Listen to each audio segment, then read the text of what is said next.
आज हम wave optics में स्टार्ट करेंगे। वेव थ्योरी क्या होती है और किसने ये प्रपोज की थी। वेव थ्योरी जो है बेसिकली दी थी क्रिश्चियन हाइगन्स ने 1679 में, जिसको बाद में मॉडिफाई किया था फ्रेस्नेल में। तो बेसिक जो स्टेटमेंट है वेव थ्योरी की वो क्या है कि वेव थ्योरी के अकॉर्डिंग क्या होता है कि जो लाइट होती है वो किसी भी मीडियम में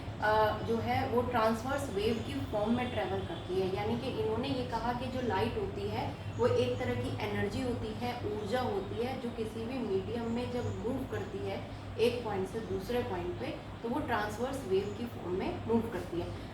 इनिशियली जो था हाइगन ने ये कहा था कि जो वेव्स होती हैं लाइट की, जो वेव्स होती हैं वो लॉन्गिट्यूडनल होती हैं, लेकिन बाद में उसको मॉडिफाई किया गया और कहा गया कि जो वेव हैं, लाइट वेव्स होती हैं, वो एक्चुअल में ट्रांसवर्स वेव्स होती हैं। क्योंकि अगर हम लॉन्गिट्यूडनल वेव्स लेकर चल रहे थे तो पोलराइजेशन जैसे फिनोमिनाज जो हैं, ध्रुवण, जो प्रकाश का ध्रुवण होता है, वो सब हम उससे एक्सप्लेन नहीं कर पा रहे थे। तो बाद में एक्सपेरिमेंट्स किए गए, स्टडी की गई, तो उसमें देखा गया कि जो लाइट होती है उसका नेचर लॉन्गिट्यूडनल नहीं होता है, उसका नेचर जो है ट्रांसवर्स होता है। तो लाइट को क्या कहा गया इसमें कि लाइट क्या है, ट्रांसवर्स वेव होती हैं,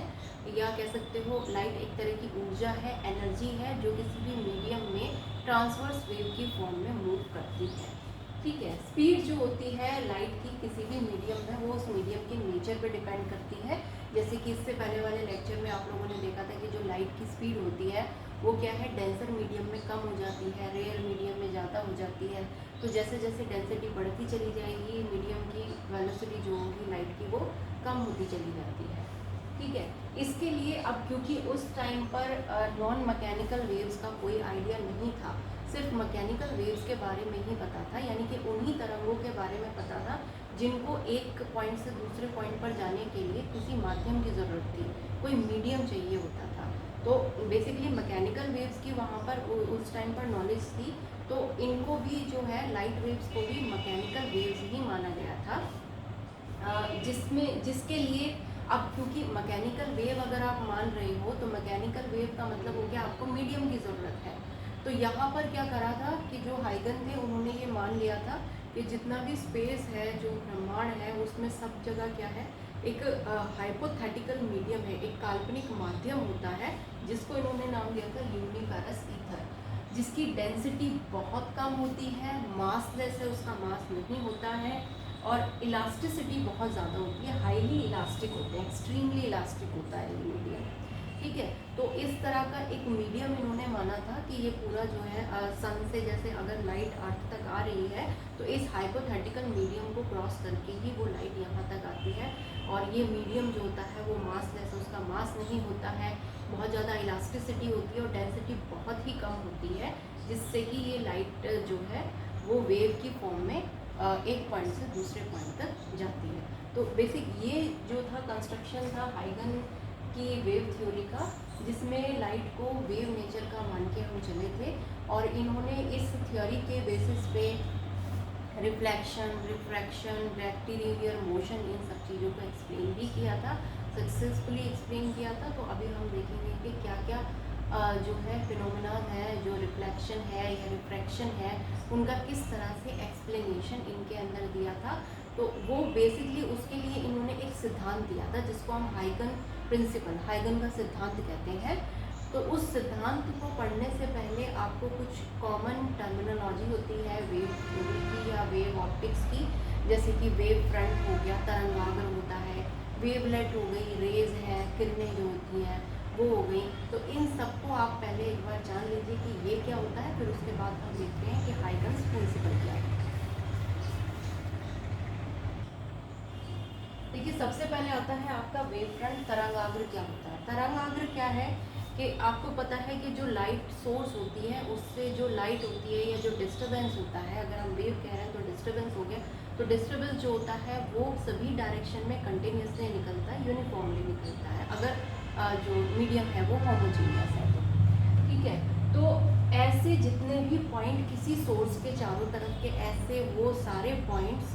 जो एक ही डिस्टेंस पे हो और जो एक ही फेज में वाइब्रेट कर रहे हो, ऐसे पार्टिकल्स का जो लोकस आपको मिलता है उसी को हम क्या कहते हैं, वेव फ्रंट कहते हैं। यानी कि वेव फ्रंट क्या हो गया, किसी भी सोर्स के चारों तरफ का वो एक लोकस हो गया है, कंटिन्यूस लोकस हो गया है, जो हमें किससे मिल रहा है, उन पॉइंट्स को जोड़ने के बाद मिल रहा है, जो कि एक ही फेज में वाइब्रेट कर रहे हैं। हम लोग जानते हैं कि जो लाइट सोर्स होती है उससे जो डिस्टर्बेंस होता है वो चारों डायरेक्शन में निकलता है, यानी कि सभी डायरेक्शन में इक्वली निकलता है अगर होमोजीनियस मीडियम है तो। और दूसरी चीज़, होमोजीनियस मीडियम में लाइट की वेलोसिटी जो होती है वो सेम होती है, और अगर लाइट की वेलोसिटी सेम है तो जो डिस्टर्बेंस होगा वो सेम टाइम में सेम डिस्टेंस कवर करेगा हर एक डायरेक्शन में। तो और वो सारे पॉइंट जो कि उस सेम डिस्टेंस पे लाई करेंगे वो सारे एक ही फेज में वाइब्रेट करेंगे, यानी कि उन सभी पार्टिकल्स को, उन सभी पॉइंट्स को जोड़ के जो भी आपको यहाँ पर फिगर मिल रही है, जो लोकस मिल रहा है, उसी को हम क्या कहते हैं, वेव फ्रंट कहते हैं। वेव फ्रंट किस तरह का बनेगा ये डिपेंड करेगा कि जो लाइट की सोर्स है, जो डिस्टर्बेंस की सोर्स है, वो किस फॉर्म में है आपको। तो अभी हम बताएंगे किस तरह के वेव फ्रंट जो है इन जनरल आपको देखने को मिल सकते हैं। देखिए, वेव फ्रंट की जो फॉर्म है वो 3 तरह की हो सकती है। स्फेरिकल हो सकता है, गोलीय हो सकता है, सिलेंड्रिकल हो सकता है, बेलनाकार हो सकता है, प्लेन हो सकता है, समतलाकार हो सकता है। तो सबसे पहले स्फेरिकल अगर वेव फ्रंट है तो वो आपको कब मिलेगा, जब आपकी जो सोर्स है, लाइट की सोर्स है, वो एक पॉइंट की फॉर्म में है। यानी कि अगर लाइट सोर्स क्या है, एक पॉइंट सोर्स है, हमने मान लिया ये कोई पॉइंट सोर्स है, तो इस केस में क्या होगा कि क्योंकि वेव्स है वो सभी डायरेक्शन में यूनिफॉर्मली जो होगा, डिस्टर्बेंस जो होगा वो ट्रांसमिट होगा, तो यहाँ पर क्या होगा, हर एक डायरेक्शन में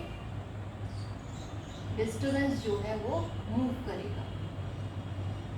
तो ऐसे जितने भी पॉइंट्स होंगे जो कि सेम डिस्टेंस पे होंगे, सेम फेज में वाइब्रेट कर रहे होंगे, अगर उन सभी पॉइंट्स का हम लोकस, एक कंटिन्यूस लोकस यहाँ पर ड्रॉ कर दें, उनको ज्वाइन कर देते हैं, तो हमें गोला मिल जाएगा। तो इसको हम कहते हैं स्फेरिकल वेव फ्रंट। ठीक है, इसी तरह से सिलेंड्रिकल वेव फ्रंट आपको कब मिलेगा, बेलनाकार का कब मिलेगा, जब आपकी जो लाइट की सोर्स है वो एक लाइन की फॉर्म में है। यानी कि अगर इस तरह से कोई भी लाइट की सोर्स है जिसमें लाइन के अलोंग जो है आपका क्या है, लाइट एमिट हो रही है, वेव्स एमिट हो रही हैं, तो मान लीजिए ये एक पॉइंट अगर हम कंसिडर कर रहे हैं, तो इस पॉइंट पे क्या होगा, हर एक डायरेक्शन में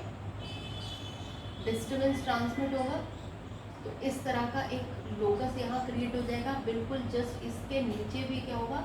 इसी तरह का एक लोकस क्रिएट हो जाएगा। तो अगर इन सभी पॉइंट्स को हम जोड़ दें जो कि सेम डिस्टेंस पर आ रहे हैं और सेम फेज में वाइब्रेट कर रहे हैं, तो आपको एक सिलेंडर यहाँ पर मिल जाएगा। तो इस तरह के वेव फ्रंट को हम कहते हैं सिलेंड्रिकल वेव फ्रंट। थर्ड है प्लेन। समतल कब मिलेगा, जब कोई भी पॉइंट सोर्स या कोई भी लाइन सोर्स अगर किसी बहुत लार्ज डिस्टेंस पे रखी हुई है, तो उस लार्ज डिस्टेंस पे रखे होने की वजह से क्या होगा, एक पार्ट जो होगा उनके वेव फ्रंट का, वो मान लीजिए ऑब्जर्वर या स्क्रीन कोई रखी है तो उस पर पड़ेगा, तो वो जो एक छोटा सा पार्ट है उस लार्ज वेव फ्रंट का, क्योंकि अगर सोर्स बहुत ज़्यादा दूरी पर है तो वेव फ्रंट उतना ही बड़ा हो जाएगा, तो उसका एक स्मॉल पोर्शन ही जो है वो पड़ेगा स्क्रीन के ऊपर या ऑब्जर्वर को दिखाई देगा, तो वो कैसा लगेगा, एक प्लेन शीट की तरह लगता है। तो अगर जो सोर्स है वो बहुत ज़्यादा लार्ज डिस्टेंस पे रखी हुई है, तो जो वेव फ्रंट होगा वो आपका प्लेन वेव फ्रंट, समतल हो जाएगा या समतल आपको लगेगा। तो उस केस में जो वेव फ्रंट होता है वो प्लेन वेव फ्रंट होता है। नेक्स्ट आपका आता है रेज ऑफ लाइट, यानी कि प्रकाश की किरणें आप कैसे कंस्ट्रक्ट करोगे वहाँ पर। तो क्योंकि रे ऑप्टिक्स क्या कहती है कि जो रेज होती हैं वो स्ट्रेट लाइन होती हैं, तो यहाँ पर इन्होंने कैसे एक्सप्लेन किया, हाइगर ने ये कहा कि जो वेव फ्रंट होता है उस वेव फ्रंट के परपेंडिकुलर जो स्ट्रेट लाइंस का एक सेट बनता है, वही लाइंस हमारी क्या होती है, रेज होती हैं, किरणें होती हैं। फॉर एग्जाम्पल अगर प्लेन वेव फ्रंट है तो इस तरह की प्लेन लाइंस आप यहाँ पर ड्रॉ कर सकते हो। ये आपका क्या शो कर रहा है, एक प्लेन वेव फ्रंट को शो कर रहा है। अगर स्फेरिकल वेव फ्रंट है तो इसका मतलब एक पॉइंट सोर्स होगी, उसके चारों तरफ एक गोला बन जाएगा, तो वो आपका क्या हो गया, स्फेरिकल वेव फ्रंट है। तो प्लेन वेव फ्रंट अगर आपका इस तरह से है और इस पर आप इस तरह से परपेंडिकुलर लाइंस ड्रॉ करते हो, ठीक है, या ये मान लीजिए कि जो आपका वेव फ्रंट है वो इस बोर्ड के प्लेन में है और जो रेज होंगी अगर इसके परपेंडिकुलर इस तरह से आप रेज को यहाँ पर एक ड्रॉ कर देते हो परपेंडिकुलरली, तो ये जो स्ट्रेट लाइंस है यही क्या है, हमारी रेज है यहाँ पर। इसी तरह से स्फेरिकल अगर ये इस तरह का गोला है तो इस गोले से रेडियली आउटवर्ड जब आप यहाँ पर लाइंस ड्रॉ करोगे, स्ट्रेट लाइंस ड्रॉ करोगे, तो ये जो स्ट्रेट लाइंस होंगी ये हमारी क्या हो जाएंगी, रेज हो जाएंगी स्फेरिकल वेव फ्रंट के लिए। प्लेन वेव फ्रंट, जैसे कि मान लीजिए ये बोर्ड का प्लेन है, ये आपने प्लेन वेव फ्रंट मान लिया, तो इसके परपेंडिकुलरली जो भी लाइंस आप ड्रॉ करोगे स्ट्रेट लाइंस, वो हमारी क्या होंगी, रेज हो जाएंगी प्लेन वेव फ्रंट के लिए। और स्फेरिकल के लिए अगर मान लीजिए यहाँ पॉइंट सोर्स है और ये एक गोला बना हुआ है, तो इस गोले के परपेंडिकुलर और इस सेंटर से आती हुई जो रेज होंगी, यानी कि जो रेडियली आउटवर्ड स्ट्रेट लाइंस होंगी, वो हमें क्या देंगी, यहाँ पर रेज देंगी स्फेरिकल वेव फ्रंट के लिए। अब हाइगन ने क्या सिद्धांत दिया था, क्या प्रिंसिपल दिया था, जिसकी हेल्प से हम जो लाइट के फिनोमेनाज है, रिफ्लेक्शन, रिफ्रैक्शन, इन सबको एक्सप्लेन कर सकते हैं। तो हाइगन का पहला जो प्रिंसिपल का पॉइंट था वो क्या था, उनके सिद्धांत का पहला पॉइंट क्या था, उन्होंने ये कहा था कि जो लाइट सोर्स होती है वो सभी डायरेक्शन में डिस्टर्बेंस को जो है सेंड करती है, और ये जो डिस्टर्बेंस होते हैं ये क्या करते हैं, इक्वल पॉइंट पर, यानी कि इक्वल पॉइंट पर जहाँ पर जो पॉइंट्स हैं या जो पार्टिकल्स हैं वो सेम फेज में वाइब्रेट कर रहे हैं, वहाँ पे वेव फ्रंट्स की फॉर्मेशन करते हैं। इन सिंपल वर्ड्स, ये जो लाइट सोर्स होती है वो सभी डायरेक्शन में डिस्टर्बेंस को भेजती है, और उससे क्या बनते हैं, वेव फ्रंट्स बनते हैं अलग अलग पॉइंट्स पर या अलग अलग पोजीशंस पे। किसी भी गिवन इंस्टेंट पर अगर आप कोई भी वेव फ्रंट कंसिडर कर रहे हो, मान लीजिए वो हमारा प्राइमरी वेव फ्रंट हो गया, तो उस वेव फ्रंट का हर एक पॉइंट नए डिस्टर्बेंस के लिए सोर्स की तरह एक्ट करता है, यानी कि वेव फ्रंट का हर एक पॉइंट से नया डिस्टर्बेंस निकलता है, यानी कि वो भी किसकी तरह एक्ट करेगा, एक नई सोर्स की तरह एक्ट करता है, ठीक है, जिसको हम सेकेंडरी वेवलेट कहते हैं। ठीक है, कोई भी एक पर्टिकुलर इंस्टेंट पे एक वेव फ्रंट हमने कंसिडर कर लिया है, मान लीजिए वो हमारा क्या हो गया, प्राइमरी वेव फ्रंट हो गया। इस वेव फ्रंट का हर एक पॉइंट जो होगा वो नए डिस्टर्बेंस की सोर्स की तरह, यानी कि एक नई सोर्स की तरह एक्ट करता है, जिससे हमें क्या मिलता है, सेकेंडरी वेवलेट मिलती है। जब हम इन सेकेंडरी वेवलेट को आगे की तरफ, यानी कि फॉरवर्ड डायरेक्शन में, जो कि लाइट के जो डिस्टर्बेंस है उसकी जो फॉरवर्ड मोशन की जो डायरेक्शन की फॉरवर्ड वे है, जो भी उसके मोशन का फॉरवर्ड डायरेक्शन है, उस डायरेक्शन में अगर इन सेकेंडरी वेवलेट्स के सरफेस को टच करता हुआ एक और सरफेस हम बनाते हैं, तो उसको हम क्या कहते हैं, सेकेंडरी वेव फ्रंट कहते हैं। यानी कि इन सिंपल वर्ड अगर आप कहो, हमारे पास पॉइंट सोर्स है, तो इससे क्या होगा, एक पर्टिकुलर डिस्टेंस पर एक क्या हो जाएगा, वेव फ्रंट कंस्ट्रक्ट हो जाएगा, ठीक है, यानी कि ये वो लोकस है जहाँ पर जितने भी पार्टिकल्स या जितने भी पॉइंट्स हैं वो सब एक ही फेज में वाइब्रेट कर रहे हैं और एक ही डिस्टेंस पर है। तो ये जो आपका लोकस यहाँ पर मिला है, यानी कि ये जो आपका प्राइमरी वेव फ्रंट है, इस प्राइमरी वेव फ्रंट का हर एक पॉइंट जो होगा वो नए डिस्टर्बेंस की सोर्स की तरह एक्ट करेगा। यानी कि आप अगर ये वाला पॉइंट कंसिडर कर रहे हो, तो यहाँ से क्या होगा, सभी डायरेक्शंस में, मान लीजिए हम कोई टी टाइम कंसिडर करके चलते हैं इस वेव फ्रंट को बनने के बाद, तो इस टी टाइम में, और अगर इस मीडियम में लाइट की वेलोसिटी v है, तो डिस्टेंस कितना कवर करेगा, t इंटू वी के बराबर का डिस्टेंस कवर कर लेगा। टी टाइम का अगर हम ले रहे हैं, तो यानी कि यहाँ से जो डिस्टर्बेंस निकलेगा वो मान लीजिए ये आपका डिस्टेंस हो गया x, इतना डिस्टेंस यहाँ पे कवर करेगा। और क्योंकि सभी डायरेक्शन में किसी भी लाइट सोर्स से जो डिस्टर्बेंस होता है वो सभी डायरेक्शन में मूव करता है, तो इतना ही डिस्टर्बेंस आप इधर भी कंसिडर करके चल लीजिए। तो इन सभी पॉइंट्स को जोड़ के आपको क्या मिल जाएगा, यहाँ पर एक और गोला मिल जाएगा। ये आपका हो गया सेकेंडरी वेव फ्रंट, ठीक है। किसी भी एक इंस्टेंट पे जो आपका प्राइमरी वेव फ्रंट होता है उसका हर एक पॉइंट जो होता है वो नई सोर्स की तरह एक्ट करता है। ऐसे ही आप यहाँ पर अगर कंसिडर करोगे तो एक ये गोला बन गया, यहाँ कंसिडर करोगे तो एक ये गोला बन गया, यहाँ पर कंसिडर करोगे तो ये गोला। तो इस तरह से हर एक पॉइंट पर क्या होगा, सेकेंडरी वेवलेट्स यहाँ पर कंस्ट्रक्ट हो जाएंगी। अब इन सभी सेकेंडरी वेवलेट्स का वो सरफेस जो कि फॉरवर्ड डायरेक्शन में, यानी कि लाइट की डायरेक्शन बाहर की तरफ है तो फॉरवर्ड डायरेक्शन भी हो गई और बैकवर्ड डायरेक्शन भी हो गई। तो अगर फॉरवर्ड डायरेक्शन में जो आपका सरफेस है उसको टच करते हुए अगर आप एक और सरफेस यहाँ पर कंस्ट्रक्ट कर दें तो ये जो आपका नया सरफेस बना है इसको हम कहते हैं सेकेंडरी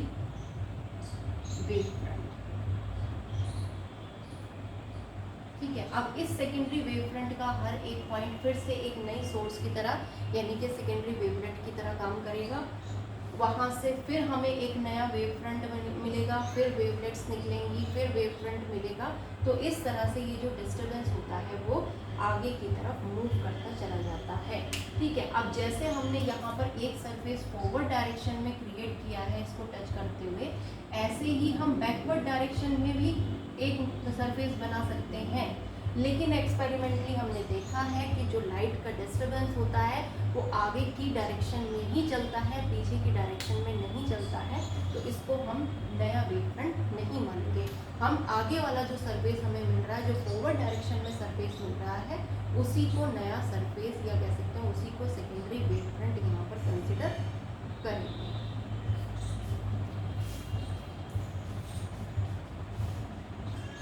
तो वेव थ्योरी और हाइगन का प्रिंसिपल लेकर जो फिनोमेनाज आते हैं, सबसे पहले आता है रेक्टिलिनियर मोशन को कैसे एक्सप्लेन कर सकते हैं। हाइगन प्रिंसिपल में बताया कि वेव फ्रंट की कंस्ट्रक्शन कैसे होती है। अगर हम इस वेव फ्रंट के परपेंडिकुलर लाइंस को ड्रॉ कर देते हैं तो उन्हीं को हम क्या कहते हैं, रेज कहते हैं। और लाइट जो होती है वो रेज की फॉर्म में आगे की तरफ जो होती है, या कह सकते हो लाइट जो होती है वो रेज से मिलके बनती है। तो इसका मतलब जो रेज हो गई लाइट की वो कैसी है, स्ट्रेट लाइन है, और उनका मोशन कैसा है, रेक्टिलिनियर मोशन है। जिसको एक्सप्लेन करने के लिए हम सिंपल जो स्ट्रेट लाइन ज्योमेट्री है उसको यूज़ करके आगे भी जो रिफ्लेक्शन या रिफ्रैक्शन के फिनोमेना आएंगे तो उनको उसकी हेल्प से हम क्या कर सकते हैं, एक्सप्लेन कर सकते हैं।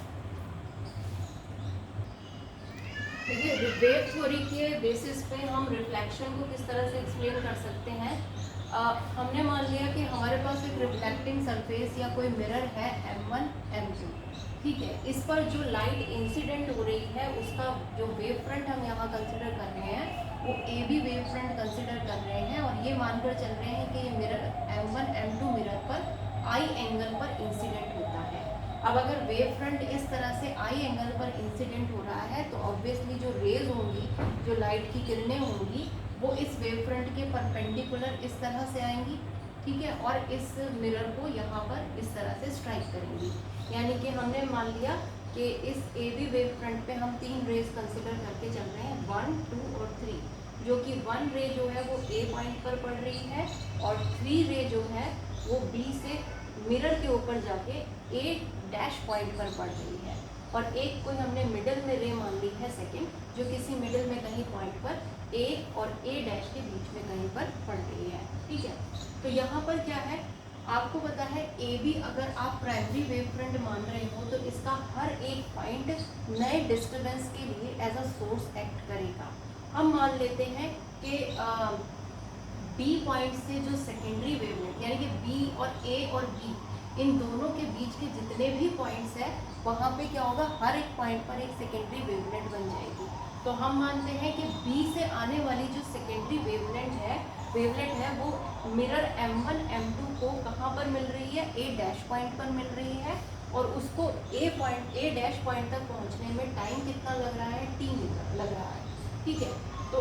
हमने क्या मान लिया, B पॉइंट से आने वाली secondary wavelet mirror M1 M2 के पर A डैश पॉइंट पर पड़ रही है T टाइम के बाद। ठीक है, अब A को सेंटर मान के और A डैश को रेडियस मान के अगर हम यहाँ पर एक गोला यहाँ बना देते हैं और उस गोले पर A डैश पॉइंट से एक टेंजेंट ड्रॉ करते हैं तो हमें सेकेंडरी वेवलेट यहाँ पर मिल जाएगा A डैश B डैश। ठीक है, तो ये हमारा क्या हो गया, सेकेंडरी वेव फ्रंट हो गया है। ठीक है, अब जो हमारी सेकेंडरी वेवलेट्स हैं, हमारी जो सेकेंडरी वेवलेट्स हैं कहाँ से कहाँ तक, B से A डैश पॉइंट तक और A से B डैश पॉइंट तक। B से आने वाली secondary wavelet A dash point पर जितने टाइम में पहुंचेंगी उतने ही टाइम में A से आने वाली secondary wavelet B dash point पर पहुंच जाएगी। अब अगर हम ये मान लें कि लाइट की जो वेलोसिटी है वो c है, क्योंकि मीडियम हमारा एक ही है तो लाइट की वेलोसिटी यहाँ चेंज नहीं होगी, तो बी ए डैश, क्योंकि टाइम कितना लग रहा है, हमने मान लिया कि बी से ए डैश तक आने का टाइम कितना है, t है, तो और वेलोसिटी कितनी है लाइट की वहाँ पर c है, तो बी ए डैश ये जो डिस्टेंस ट्रेवल होगा वो हो जाएगा c इंटू टी। अब उतना ही टाइम जो है वो a से b तक आने में लगेगा, क्योंकि यहाँ से हमने एक गोला यहाँ पर ड्रॉ कर दिया, तो जितना टाइम यहाँ से यहाँ तक डिस्टर्बेंस को जाने में लगेगा उतना ही टाइम यहाँ से यहाँ तक जाने में लगेगा। तो ये जो ए बी डैश है इसको भी हम क्या लिख सकते हैं, c इंटू टी लिख सकते हैं, क्योंकि वेलोसिटी सेम रहनी है और टाइम इनको सेम लग रहा है। तो यहाँ से हमारे पास क्या आ गया कि बी ए डैश जो होता है वो किसके बराबर है, ए बी डैश के। बी ए डैश और ए बी डैश जो है ये हमारे दोनों क्या हो गई, यहाँ पर बात बराबर आ गई है। ठीक है, हमारे पास क्या आया, B A dash is equals to A B dash. अब अगर हम दो ट्राइंगल्स यहाँ कंसिडर करते हैं, ए बी ए डैश एक ट्राइंगल हो गया और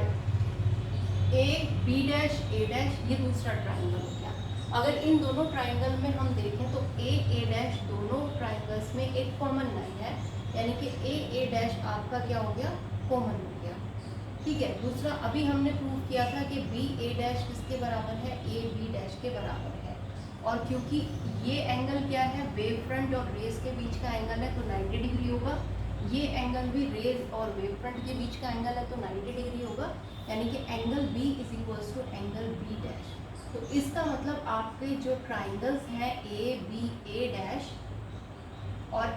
triangle A B dash A dash ये दोनों कॉन्ग्रुएंट ट्राइंगल्स हैं, और अगर ये कॉन्ग्रुएंट ट्राइंगल्स हैं तो आपका ये जो एंगल है आई वो किसके बराबर हो जाएगा, एंगल आर के बराबर हो जाएगा, यानी कि angle of incidence is equals to angle of reflection. अगर रेज की फॉर्म में भी आप देखते हो ये एंगल आई है, ये आपका 90 डिग्री है, तो ज्योमेट्री से आपको मिल जाएगा कि जो रेज है वो परपेंडिकुलर से कितने एंगल पर इंसिडेंट हो रही है, आई पर हो रही है। इसी तरह से यहाँ पर जब आप ज्योमेट्री लगाओगे तो ये जो रे है ये परपेंडिकुलर से कितने एंगल पर रिफ्लेक्ट हो रही है, आर एंगल पर हो रही है, और यहाँ से हमने प्रूव कर दिया है कि एंगल ऑफ इंसिडेंस जो होता है वो एंगल ऑफ रिफ्लेक्शन के बराबर होता है। क्लियर?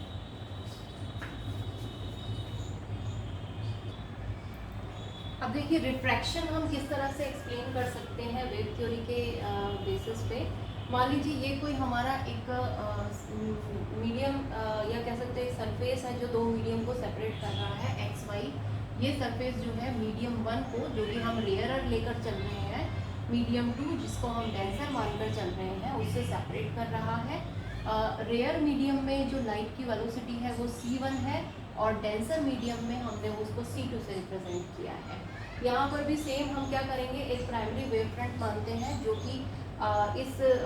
सरफेस पे एक्स वाई सरफेस पे किसी एंगल आई पर इंसिडेंट हो रहा है, यानी कि ए बी क्या हो गया, हमारा प्राइमरी वेव फ्रंट हो गया जो कि इंसिडेंट हो रहा है किस पे, प्लेन वेव फ्रंट हम यहाँ लेकर चल रहे हैं जो इस सरफेस पे आई एंगल पर इंसिडेंट होता है। तो इस वेव फ्रंट के कॉरस्पॉन्डिंग रेज हमने क्या ली है, I1, 2 और 3 रे यहाँ पर ले ली है। ठीक है, तो ये जो 3 रे है वो इस वेव फ्रंट पर कहाँ से पास हो रही है, बी पॉइंट से पास हो रही है। अब हम ये मान लेते हैं कि इस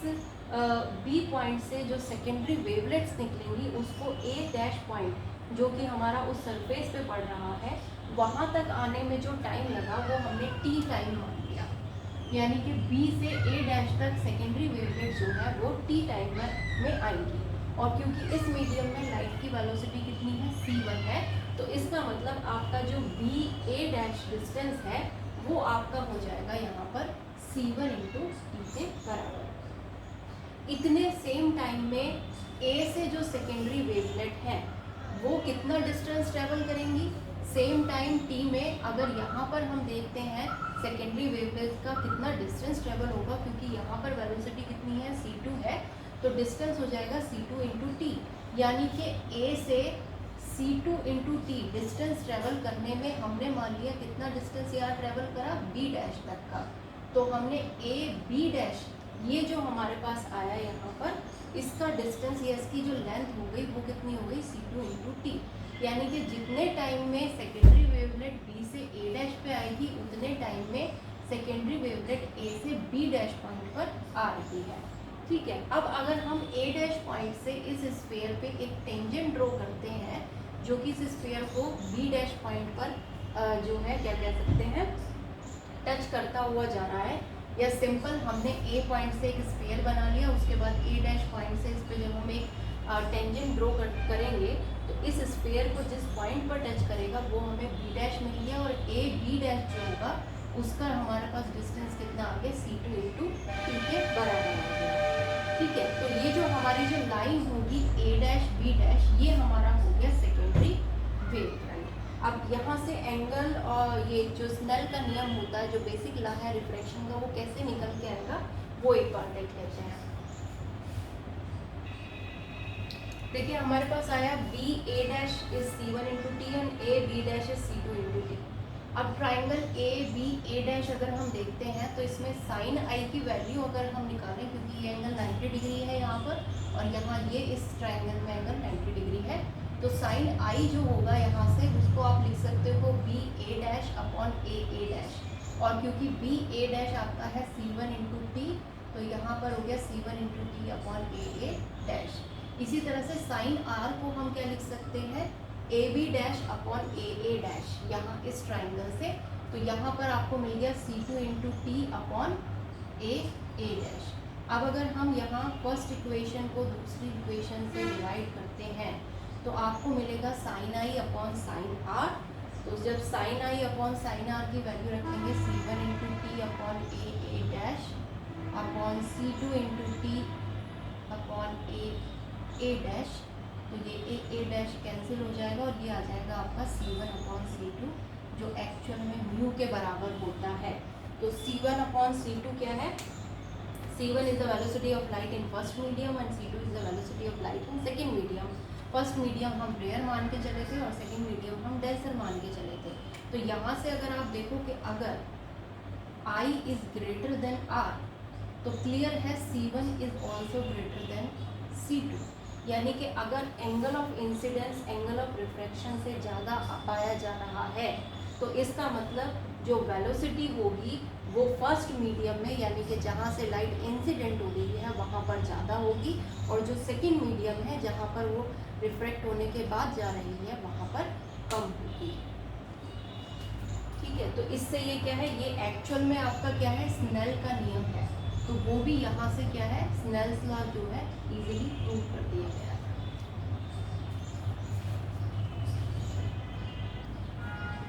तो अगर हम सम अप करते हैं तो वेव थ्योरी में क्या कहा गया कि जो लाइट होती है वो एक तरह की ऊर्जा है जो कि ट्रांसवर्स वेव की फॉर्म में स्पेस में मूव करती है। ठीक है, इसमें इन्होंने एक हाइपोथेटिकल मीडियम कंसिडर कर लिया था जो कि ल्यूमिनिफेरस ईथर है जिसमें ये जो वेव्स हैं वो मूव करती हैं, और इस जो मीडियम इन्होंने कंसिडर किया था ये बहुत ही इलास्टिक और लो डेंसिटी और मासलेस कंसिडर करके चले थे, लेकिन इसमें भी कुछ ड्रॉबैक्स थे, तो अब वो एक बार ड्रॉबैक्स देख लेते हैं। देखिए मेन ड्रॉबैक इसका क्या था कि आपने क्या कहा इसमें एक हाइपोथेटिकल मीडियम कंसिडर करके चले ल्यूमिनिफेरस ईथर, तो यानी कि ये ल्यूमिनिफेरस ईथर जो है इसमें लाइट वेव्स भी चल रही हैं जिसकी बहुत हाई फ्रीक्वेंसी होती है, और उसमें हेवनली बॉडीज़ भी हैं जैसे प्लैनेट्स हैं सन है, तो ये सब भी इसके अंदर मूव कर रहे हैं, उनका भी मोशन हो रहा है। दैट मीन्स ये जो मीडियम है वो इस तरह का हो कि बहुत ज़्यादा इलास्टिसिटी भी हो जाए और बहुत ज़्यादा रिजिड भी ये हो जाए, तभी दोनों तरह के मोशंस इसमें पॉसिबल हो पाएंगे। ठीक है, तो ऐसा विजुअलाइज करना कि इस तरह का कोई मीडियम पॉसिबल है जिसमें क्या हो हेवनली बॉडीज़ जो हैं जब मूव करे तो वो इजीली कंप्रेस या एक्सटेंड कर जाए, या जब वेव का प्रोपेगेशन हो तो इतना इलास्टिक हो कि उसमें इजीली ट्विस्टिंग हो जाए, ठीक है, बेंडिंग हो जाए, ट्विस्टिंग हो जाए। तो इस तरह का मीडियम जो एक टाइम में दोनों तरह की चीज़ें शो कर रहा है, एक तरफ वो रिजिड भी है और एक तरफ वो इलास्टिक भी है, तो वो विजुअलाइज करना इम्पॉसिबल हो रहा था, जिसके लिए 1887 में फिर माइकल्स एंड मोरले ने एक्सपेरिमेंट किए। एक्चुअल में उन्होंने लुमिनिवेरस ईथर की एग्जिस्टेंस के लिए ये एक्सपेरिमेंट किया था कि अगर हम अर्थ के में अलग अलग डायरेक्शंस में लाइट को ट्रांसमिट कराते हैं तो उसमें क्या होना चाहिए कि मीडियम की वजह से वेलोसिटी चेंज होनी चाहिए थी। तो उस तरह से एक्सपेरिमेंट करके इन्होंने ये प्रूव किया कि इस तरह का कोई भी मीडियम ल्यूमिनिफेरस ईथर जैसा कोई मीडियम एक्सिस्ट ही नहीं करता है। बाद में फिर इलेक्ट्रोमैग्नेटिक थ्योरी और क्वांटम थ्योरी से क्लियर हो गया कि लाइट वेव्स जो होती हैं वो इलेक्ट्रोमैग्नेटिक वेव्स होती हैं जिनको किसी तरह के मीडियम की ज़रूरत नहीं होती है। तो नेक्स्ट लेक्चर जो होगा हमारा उसमें हम यही पढ़ेंगे कि इलेक्ट्रोमैग्नेटिक थ्योरी ने क्या कहा, क्वांटम थ्योरी ने क्या कहा, और समअप करके जो नेचर निकल के आया लाइट का कि नेचर का एक्चुअल नेचर है कैसा, लाइट का एक्चुअल नेचर है कैसा, वो सब चीज़ें हम उसके अंदर देखेंगे। एक्चुअल में लाइट का एक डुअल नेचर होता है, दोहरी प्रवृत्ति होती है, कभी वो कण की तरह अपनी प्रकृति दिखाती है और कभी तरंग की तरह, यानी कि कभी वो पार्टिकल नेचर शो करती है और कभी वेव नेचर शो करती है। तो वो चीज़ें हम नेक्स्ट लेक्चर में एक्सप्लेन करेंगे।